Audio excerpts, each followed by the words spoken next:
Papa is back, balakubak. So, siya na pa tumayo this time. Dito daw siya magla-lunch. So, sakto dahil ang niluto ni Pinggoy for lunch ay sinigang na hipon. Kain tayo mga mawe. So, this time, ang dinayo talaga ni Papa, hindi kami. Hindi ako, hindi ang mga bata. Si Pinggoy. So, meron nga silang kailangang ayusin dito. So, itong si Papa, kasi hodang pahinga na nga muna siya sa trabaho, diba? Auditor, tama ba? Yun daw yung posisyon niya ngayon doon sa samahan nila. So, meron silang parang Excel file na inaasikaso ni Pinggoy. So, nilabas ko na nga yung mga dadalhing gamit doon kay Papa. Ito talagang painting na ito. Gustong-gusto talaga ni Papa Adi sa kanya. Na kaso, hindi niya nga mabibit-bit dahil nakamotor lang siya. Actually, nauna na nga siyang umuwi dahil ang dami niya pa nga daw i-arrange, ayusin, I guess. Ngayon ay nakapagpahinga na siya ng maayos, nakarecover na siya simula naglipat, kaya naman sobrang dami niyang energy mag-rearrange na naman doon sa bahay. At kung tatanungin niyo ako, saan na kaya nakalagay yung stove niya, hindi ko po alam. Malalaman natin next balik natin. So, ang ginawa ko, nag-check kasi ako sa Lalamove kung magkano ito. Kakaunting gamit lang naman ito. Nasa 340 pesos na siya kapag sedan. Hindi kasi pwedeng motor ito dahil mga estante nga, delikado sa motorcycle driver, diba? So, naisip ko, check ko yung Grab. Hala, mas mura siya. Nasa around 200 something lang. So, binook ko na lang yung Grab, and then, nung pagkatapat nga nung sasakyan sa harap ng bahay, kinausap ko muna yung driver na, ito po kasi yung mga dadalhin para sa papa ko, ganyan-ganyan. And FYI, ang videographer po natin ng mga oras na yan ay si Baby Koa. So, pumayag naman yung driver, tapos nilagay lang sa compartment yung mga gamit, except doon sa air cooler. Yun lang yung pinasok sa loob ng car. Nakarating naman eventually yung mga gamit kay Papa, and then kinagabihan, eto nga pala. At meron akong bagong slippers from Pose. Dati siyang Pose. Alam mo yung pambahay kong tsinelas na color pink? Galing sa same brand. Ang comfy, ang tibay, even up to now, ang ganda-ganda niya pa rin. So, pagpasensyahan nyo na ang hindi kakinisang balat ng Momshi. Sanay na kayo dyan. Pero ang ganda ng tsinelas from Pose. Ito na nga pala yung gagamitin kong smartwatch. Nasa around 700 pesos lang to. And gusto ko talaga ng itim na strap na smartwatch. Buti na lang may nag-offer. Syempre, hindi natin tatanggihan yan. At saka, yung una kasing smartwatch na ginagamit ko, almost 2 years niya yata sa akin yun. Even up to now, sobrang ganda ng performance niya. Working siya. Kaso, face out na yata. So, hindi ko siya ma-affiliate. Sayang naman. Minsan kasi may nagtatanong, anong link ng smartwatch mo? Hindi ko maibigay dahil face out na. Sasabi ko, eto na lang. Eto, in fairness, ang ganda niya. Nasa 700 lang. Worth it. So, kapag nakita nyo na itim ang strap ng suot kong relo, eto po yun. Alam nyo na, link nasa baba or comment section. So, dahil dinner time, nasa Shopwise nga pala kami. Tinanong ko yung mga bata, anong gusto nilang kainin? Eto daw. Ang paborito nga pala nila dito ay yung fun shot. So, umorder ng isang fun shot si Pinggoy. Share na dun yung dalawang bata. Kasi marami yun eh. Tapos, order na lang din siya ng kanin at fries sa mga bagets. Sa akin naman, zinger kay Pinggoy, dalawang fried chicken. So, kita mo, yung relo, diba, ang lakas niya makasyala. Napapalitan din yung wallpaper niyan. And kaya nga pala kami nandito sa Shopwise. Mag-iikot-ikot lang, grocery. Alam niyo, itong Shopwise Pasita, yung paboritong grocery namin ni Pinggoy. Kasi ang laki-laki nga niya. Tapos, ayan, may mga pa-decor na nga sila. Ang gaganda ng mga Christmas tree dito. Tapos tumingin na rin ako ng bed frame. Canvas lang ba para kay Papa? Kasi double talaga ang kailangan niya. Nasa 4,000 pesos. Sa pag-ipunan mo na natin yan. So, eto nga pala yung sinasabi ko na napapalitan yung wallpaper niya. Kasi marami pang ibang designs na pwedeng pagpilian. So, eto, kinabukasan na nga pala yan. Aalis pala ako dahil kailangan ko na talaga maipaship sa JNT. Itong mga prices ng ating lucky followers nung nagkaroon nga tayo ng 100k followers sa Blue App. So, may nagtatanong sa akin madalas, ano daw yung bag na ginagamit ko. From Boston 10 po ito. 3-in-1 siya kasi pwede siyang handbag, shoulder bag, sling bag. Ang ayaw ko lang talaga dito is, kapag medyo mabigat nga yung nilagay mo sa loob, may tendency matanggal yung strap. Kaya meron ako nilagay dito na perdible. Pero kakaiba siyang perdible, diba? So, ayan, hindi na natatanggal yung strap. Tapos, diyan ko na lang din sinabit yung alcohol at saka yung mini tripod ko. Kasi every time na aalis ako, gusto ko may tripod akong dala. Kahit yung maliit lang ba, para sure ako na marami akong makukuhang mga video shots, lalo na kapag trip kong mag-vlog. So, dahil marami akong bit-bit, nag-book na lang ako ng Grab. So, meron nagsasabi sa akin na pwede namang ipa-pick up na lang yung mga products sa JNT. aware naman ako dun. Pero gusto ko lang talagang i-drop off sila dahil gusto ko ring makaalis talaga ng bahay mag-isa. So anyway, nandito na nga tayo sa may landayan. 5 yung lucky followers natin, pero 4 na products lang yung dinala ko dito. 4 na prize lang yung dinala ko dito. Kasi yung isang winner, tagalandayan lang din. Sabi ko nga nung kailan, mag-meet na lang tayo. Kaso, hindi pa siya available. So, ipapalalamove ko na lang yun. Siguro. Alam mo, ang lakas pa ng loob ko. Kasi meron akong cash, siguro mga 800. Sabi ko, ay, enough na yan. Total, JNT, mas mura yung shipping niya. Haladay! Inabot ng 1,023 pesos. Ang matindi pa dyan, cash payment lang daw sila. 800 nga lang yung pera ko. So, lumabas pa talaga ako para makapaghanap ng cash out. Butin lang meron. So, after ko nga sa JNT, tumawid lang ako dito sa Robinsons. At ang una kong ginawa ay pumunta ng supermarket. Ang dami kasi naming kulang na nabili sa Shopwise kahapon. Even toothpaste, wala. Tapos, habang nandito nga ako, tinatawagan ko si Papa. Sabi ko, paano bang ginagawa mo? Punta ka dito, dali. Sama mo ako mag-grocery tayo. Kaso, busy daw talaga siya. Kaka-arrange. Alam ko na yung galawan din ni Papa na kapag nasimulan niya nga mag-arrange, hindi na talaga niya titigilan yan or ayaw niyang matigil dahil tatama rin yun. So, nagbilin siya sa akin. Bilhan ko daw siya ng Eskinol na panglalaki, yung master. Tapos, Koji-san. At saka noon pa man, alam ko na ang ginagamit talaga nila ni Tita Rose ay Silka. So, nakita ko to, ay parang ang mura niya. Tapos nakalagay dito, Grandparents Day. So, para sa lolo ng mga anak ko, eto ang pa-lotion natin kay Papa Arnel. Alam mo, sa totoo lang, maarte sa katawan si Papa. Talagang sadyang napabayaan niya yung sarili niya nitong mga nakaraan. Pero noon talaga, arte-arte kaya talaga niyan. At saka, malinis yan sa kuko. Laging pudpud, laging nililinisan niya talaga yung kuko niya. Talong-talong ha. Naubusan na rin ako ng Femwash, kaya naman eto, susubukan ko nga itong Betadine na foaming spray ang atake niya. So, eto lahat ng pinamili natin. So, eto naman yung para kay Papa. Panigurado matutuwa yan. Kailangan din daw niya ng cotton balls, pero ang dami kasi naming cotton ball sa bahay, hindi nagagamit. Sabi ko, yun na lang yung kay Papa. Lagay ko na lang sa ziplock. Pagkatapos mag-grocery, nakaramdam talaga ako ng gutom. Gusto ko talaga ng kanin. So, meron nga ako ditong susubukan.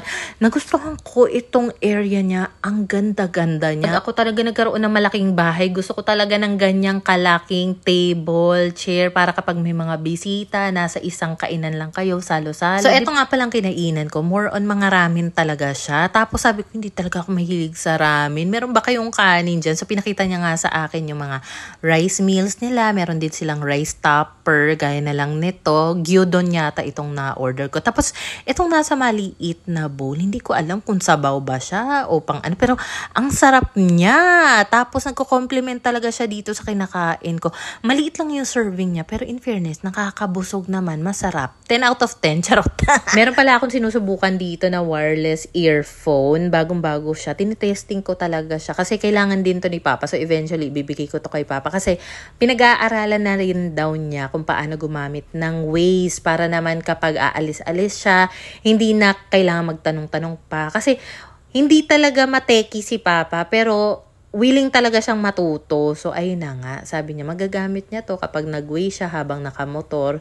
So, sabi ko, testing ko muna pa. Gawan ko muna ng video and then after. So, kaya rin konti lang yung in-order ko doon sa Resta. Kasi dito ako napunta sa SB. Meron kasi akong reward sa kanila. It's either drink or food. So, ito yung kanilang New York cheesecake. May option pala yan kung ang topping na gusto mo ay chocolate, vanilla, or strawberry. So, chocolate ang pinili ko. Napakasarap. 10 out of 10 talaga. Pero syempre, pinasalubungan ko naman ng mga bagets ko. May Jayco sila. Tapos kay Pinggoy, binilhan ko siya ng 2 Turks. Gabi na nga pala ako nakaligo nito. And kung mapapansin nyo, madalas talaga ako nakaskort. Kumbaga parang uniform ko na yan kapag aalis. Hindi. Meron kasi ako mga bagong binili. Kasi nagustuhan ko siya. Alam ko naman na lumaki na talaga yung body frame ko. And feeling ko, mas okay sa akin yung skirt. Meron ako nasubukang skirt na iba yung brand online. Mas mura siya, kaso iba yung quality ng tela niya, naghihimulmol. So, yung ibang binilhan ko, 6, talagang binili ko siya from queenbella.ph sa Black App. Nasa 199 siya. Ang ganda ng tela niya. So, meron siyang regular size. Itong ginagamit ko or binibili ko, medium size, which is kasya up to 35 na waistline. And then, meron ding pang plus size. Tapos, ang daming colors na pagpipilian. If ever na bet nyo rin na magandang quality ng skirt na mura lang naman, lagay ko na lang yung link kung saan ko yan nabibili sa comment section. Pero nasa showcase ko rin yan.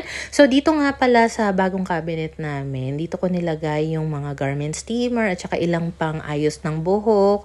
Dahil gusto ko nga, maglugay naman sana talaga. Alam ko naman na sobrang buhaghag na ng buhok ko. Hindi ko pa siya mapariban dahil hindi pa daw pwede. Feeling ko kasi mas madaling i-maintain kapag nakariban. Hindi pa ako nagpapa-treatment ng buhok dahil napapansin ko, meron pa akong ongoing na balakubak. Ongoing. Andyan pa siya sa anit ko. Pag nawala na, tsaka lang ako magpapa-treatment. Para naman di nakakahiya doon sa salon, diba? Noong mga oras na yan, midnight na yata, tulog na yung mag-aama ko. Kaya naman makakakilos ako ng bonggang-bongga dito at makakapag-start na nga akong mag-film ng ilang mga products kasi meron na naman kaming ganap sa mga susunod na araw. So ayoko nang matambakan pa ng mga kailangang content na gawin. Gusto ko talaga siyang maubos para pag naubos ko na siya, magre-request ulit ako ng mga product sample. Alam niyo na, buhay affiliate at rakiterang mamshi ang atake natin. Anyway, pagpasensya niyo na nga pala. Medyo mahaba talaga itong vlog kasi madalas ang nababasa ko sa comment, nabibitin ako sa vlog mo, habaan mo naman. Pwedeng 1 hour yung vlog mo. So, hindi ko naman kaya yung 1 hour. Grabe naman talaga yan. Pero eto, 18 minutes. Kayo na talagang mauumay dito. So, eto nga pala, nag-a-assemble na ako ng bagong table namin. Tapos, tsaka ko na-realize, pagkatapos ko ma-order to, ay si papa ko, ganito pala yung table niya na pinagpapatungan ng TV niya doon sa apartment. Itong design na nasa ilalim, yan na yan yung kanya. Pero ang maganda dito sa table nga na ito ay reversible pala siya. Pero mas trip ko kasi yung marble white. Kaya naman, yun ang pinaka top ng lamesa. So, ang pinagkakaabalan ko dito ay i-screw ko kasi itong frame doon sa lamesa. May mga kasama naman siyang screw. Kaso, ang liliit.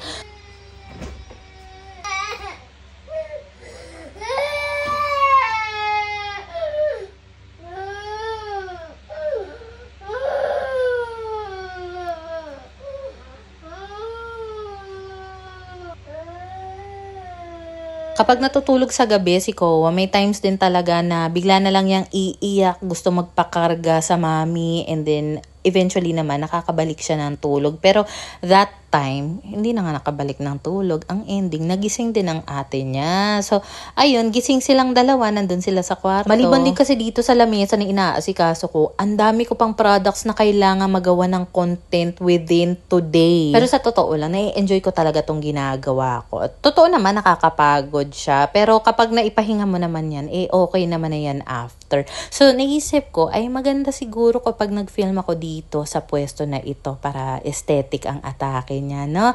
Kung wala talaga yung table ng mga bata, dito ko siya ipapwesto. Pero kasi, hindi rin naman pwedeng wala silang table dahil gamit na mga kids ko yung color pink nilang set na table. Nagutom ako, kaka-set up nitong table dahil pinahirapan ako ng screw. So, kumain na muna ako, buti na lang may natira pang ulam na niluto ni Pinggoy. Giniling. Tapos next naman, ito ay toy display organizer.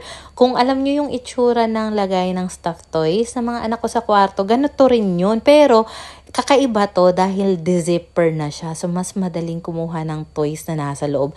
Yung existing ko kasi na nasa kwarto, kailangan mo siya talagang tanggalin from top. Kaya medyo struggle kapag merong kailangan yung mga batang toys na nasa ilalim. So ang problema ko lang dito, na-crack naman siya. Ang kapal ng quality ng plastic niya. Kaso habang siniset up ko nga, ayan nabutas siya. Alam mo, ang mahal nito, nasa 598. Ito kasi, binili ko talaga siya. Chinek out ko siya. Hindi siya product sample. Binili ko siya kasi iniisip ko, kailangan ng lagayan ng malalaking stuffed toys ng mga anak ko. Kasi, kung mapapansin nyo sa kwarto namin, may mga stuffed toys sila na kapatong lang sa ibabaw ng mega box na cabinet. So sabi ko, dito siya ilalagay. Total, mas malaki. Kaso, ayun nga, na-crack. So nag-message ako kay seller. Sinend ko yung video. Tinanong ko kung pwede niyang mapalitan to. Gagawin ko kasi ng promotional video. Kasi iniisip ko, kapag binili ko to, tapos may mga Usually kasi yun yung tinatanong sa akin. Ano po yung link ng lagay ng mga toys sa mga anak ko? So, iniisip ko, ma-ROI ko naman siya eventually. Kaso, pumalpak nga dahil nasira. So, ayun, nag-aantay pa ako ng feedback doon sa seller. Hopefully nga mapalitan. So, I will update you na lang if ever. So, meron akong tinry na gamitin para nga doon sa crack. Medyo maamoy siya. Matapang yung amoy pintura. Kaya naman, nilabas ko na muna siya para matuyo doon sa labas. Pero hindi ko siya i-dispose. I mean, i-exert ko lahat ng possible solution at effort para maayos ko nga yung toy display na yon dahil sayang din naman. So finally, magkakaroon na tayo ulit ng lamesa dito. Kasi few months ago, meron kaming maliit na lamesa gaya nito pero hindi talaga siya sturdy. Napaka ma-wiggle nung paa niya. Alam mo yun, every time na papatungan mo ng kung ano man, laging gumagalaw-galaw talaga siya. Actually, nandyan pa siya sa labas ngayon eh. Hindi ko pa siya nadidispose. Kaya natuwa talaga ako nung na-assemble ko nga itong maliit na lamesa na to. Kasi ang sturdy niya. As in, makakakain ka ng komportable. Kaso, hindi naman ako satisfied sa ganitong setup. Kaya sabi ko, ibahin ko kaya para naman maiba naman dito. So, ganito na nga lang yung pwesto niya muna. And then, itong chair, plastic nga pala itong rattan chair ha. May ibang colors din yan maliban sa black. Sabi ko, parang ang comfy na kumain gamit itong chair at saka itong lamesa. So, ganyan na lang yung setup niya. Diba? Maganda naman, diba? Hindi ko rin sure kung ipapasok ko yung isa pa na rattan chair. Kaya naman naisip ko na ito munang stool yung ilalagay ko dyan para kahit papano hindi naman malaking konsumo ng space sa area. So, naisip ko kasi, pwede ako dito umupo, at saka si Pinggoy, then yung mga bata, doon sila sa pink na chair nila. O, diba? At least, lahat kami nakakakain ng maayos sa matinong dining table. At saka, naisip ko rin, kapag may lamesa ako tulad nito, pwede na ako makapag-video ng mga grocery haul. Nakakatuwa. So, ito nga pala yung mga pinag-grocery ko kanina. Kakaunti lang naman ito. Pero, natuwa lang din ako na meron ako maliit na lamesa dito. Nga pala, may mas malaking size pa ng ganyang lamesa ha. If ever na bet nyo, alam nyo na, yung link nasa comment section. Kaya naman, nasa showcase ko. So, ayan na nga. At pinagtatabi ko lang din naman sa kanya-kanyang lagayan itong mga pinamili namin. And then, ang next ko naman na lilinisin, i-organize yung kwarto. Talagang inuunti-unti ko yung linis dito sa bahay namin. Kasi alam ko sa sarili kong hindi ko siya kakayanin ng isahang ano. Kasi, although maliit nga lang yung apartment namin, pero ang dami kasi namin gamit. Diba? So, once na matapos nga ako dito sa kusinang maglinis, next naman sa kwarto. Pero I guess tomorrow na yon dahil hindi nakakayanin. Madaling araw na ng mga oras na yan. Naantok na rin talaga ako. Pero sabi ko, nako, titiisin ko na nga muna lahat ng kaya kong i-film today. I-film ko na. So, ayan at for the trabaho lang muna ang mamsi nyo dito. And then pagkatapos nga, hindi ko na talaga kaya. Sabi ko, maghihilamos na ako dahil inaantok na talaga ako. Napapagod na rin yung katawan ko dahil hindi rin talaga madali yung kahit sabihin mo, nag-film ka lang naman, nasa loob ka lang naman ng bahay, nakakapagod din kaya, sa totoo lang. So, ayan, nag-skincare muna tayo kasi nagpapaka-consistent ang mami. Tapos, matutulog na ako. Meron pa pala akong kailangang i-film na isa pang kumot. Ito namang kumot, nalabhan na yan ni Pingo. At saka napakalambot. Napakasarap sa balat. So, if ever lang ha, nabet nyo ng sobrang comfy na blanket, ito na talaga yon. May iba't ibang sizes at color nito. Ang bala ko talaga dito ako matutulog kasi ang ingay ng mga bata sa kwarto. So, yung itsura ko dyan, nagfi-film ako. Pero sa totoo lang gusto ko nang idiretso yung tulog ko. So, ayun na muna for today's video. Bye!